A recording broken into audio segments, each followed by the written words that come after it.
It is time right now for us to play Let's Fake a Deal. Let's fake a deal. I say not make a deal, but fake a deal. Anthony and Dave go to put together mock trade proposals, and then a resident general manager, Jim Duquette, is going to grade out those deals. So, Dave, let me begin with you here. What do you have for us? Let's fake a deal. Let's play. There's no wheel to spin or anything like that. No, here, no right? wheel. Okay, all right, Nope. great. So, on my proposal, I have the Mets getting back Brian Reynolds, the center field from the Pirates, of course. With the Pirates getting back, catcher Kevin Parada, outfield prospect Alex Ramirez. We've seen Mark Vientos, third base DH. And right-handed pitcher Dominic Hamill, who's a name you probably haven't heard too much of, but the organizational pitcher of the year this past season. So an up-and-comer and a guy that they feel pretty big on. I'll start off just by saying, okay, maybe it's a little bit of a reach here as I'm going for my Brandon Nimmo hedge because he's the perfect guy for that. You're talking about an all-star in Reynolds. You're talking about a guy with a lot of team control. You're also talking about a guy that's really cheap over the next 2 years. He's only making, I think, $6.75 million over the next 2 years. They avoided arbitration last April. So he brings it all. He's a switch hitter. He hits from more power than Nimmo does.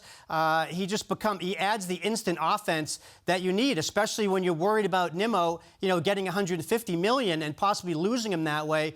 Reynolds is the perfect replacement. I was scrambling a bit. The problem here is the Mets just don't have a lot of up-top talent they can send over to the Pirates, so you have to reach a little lower when you're looking for arms here. So maybe it's a little bit, I know our resident GM might say it's a bit of a dream scenario, but that's what I was thinking, looking for Reynolds, who, of course, like I said, the perfect Nimmo hedge.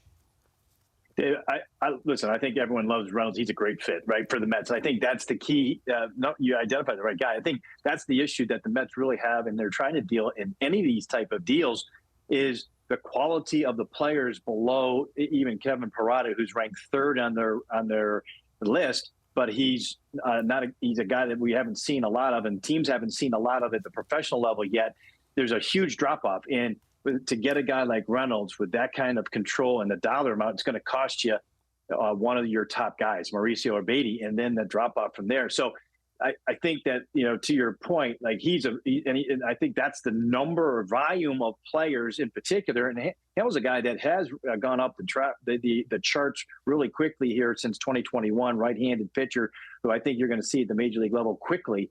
But the other guys there don't have the same type of quality, I think, for Pittsburgh right now to do a deal like that. All right, makes sense. What about you, Anthony? Let's fake a deal. What do you have for us? Well, I have a feeling that Jim's not going to love my deal because I'm giving up a lot of the same prospects, and the guy I want back is Zach Gallen, Arizona Diamondbacks. He is one of the better up-and-coming pitchers in the game, and obviously Arizona, not a ton of incentive to deal him, but they are in a division with the Dodgers.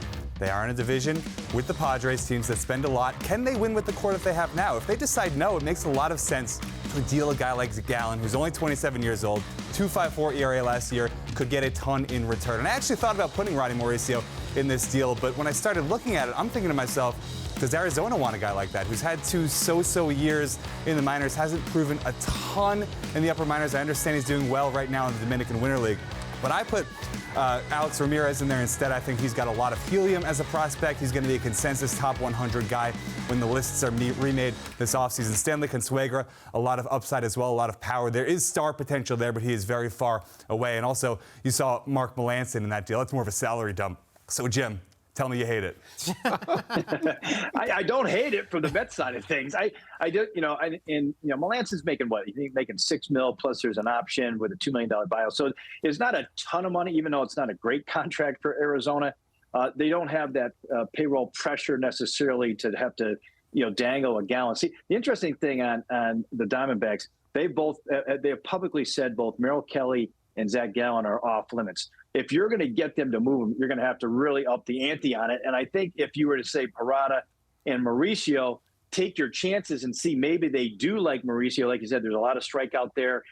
He's having a decent winter ball, and maybe he's a guy that they might like.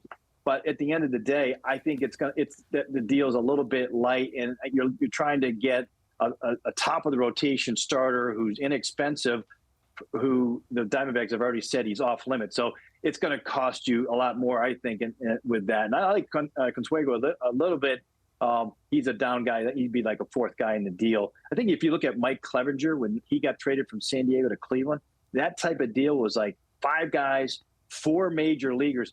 that's the type of deal that Arizona would want back in return, I think. All right, so it certainly sounds, Anthony, that Jim is not on board with your particular deal right But there. I am. I understand.